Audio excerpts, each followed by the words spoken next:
All right, hey, I just wanted to check in because I finished another book, Pirate Latitudes by Michael Crichton. Now, this is my first Michael Crichton book, and after reading this, I will definitely already say this will not be my last Michael Crichton book.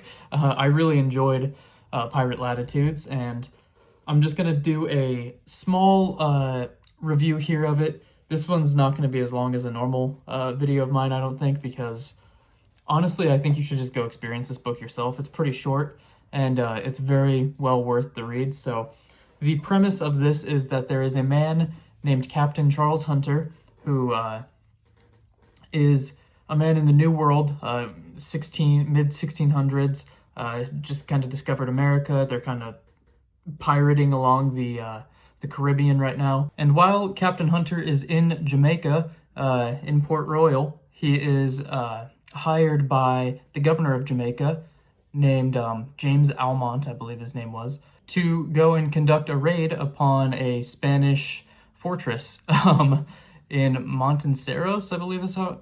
Montanceros? Yeah, I had to look at my notes there. Montanceros, it's a little bit further on the Caribbean. I'll show you actually. The book has a map in the front and the back here, which I just noticed I wasn't holding the book up. Normally I'm holding the book up. So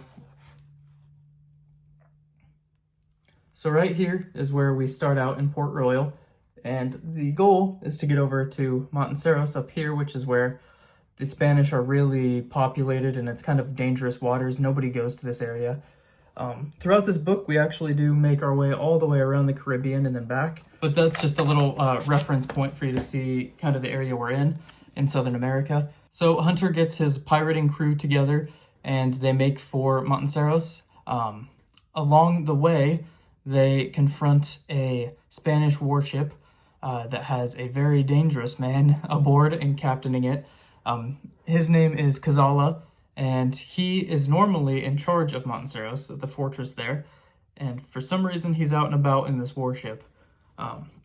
Our main characters get captured by him, and they have to figure out an escape to be able to get back on their ship and make for Montanceros. Again, I'm not going to go into spoilers very much in this, but I will just set this premise up because I think this part is very interesting. They do make their escape. This is just in the beginning of the book here. They make their escape, and one of the pirates that was under Hunter ends up spilling the beans on where they're headed to Captain Cazalla.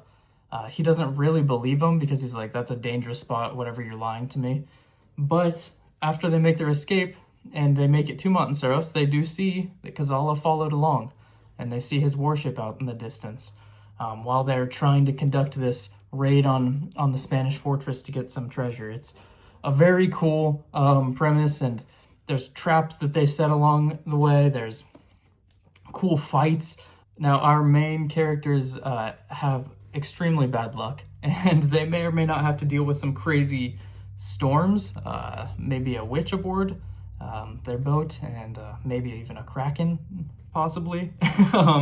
It's a very, very good book. There's backstabbing throughout the book. There's a lot of really cool moments in it, and I really enjoyed the main character. I thought Captain Charles Hunter was awesome, and I liked the whole story. It was very, very good. Now, I actually, I looked this up, and I saw that Michael Crichton, obviously he died in, I think, 2007 or 8, and this was released like a year after he died.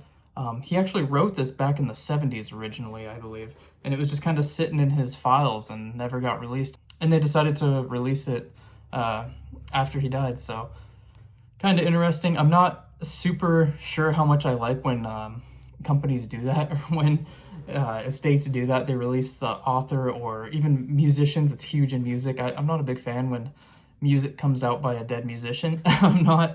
It feels weird to me. It just feels kind of like a cash grab kind of thing. I don't know.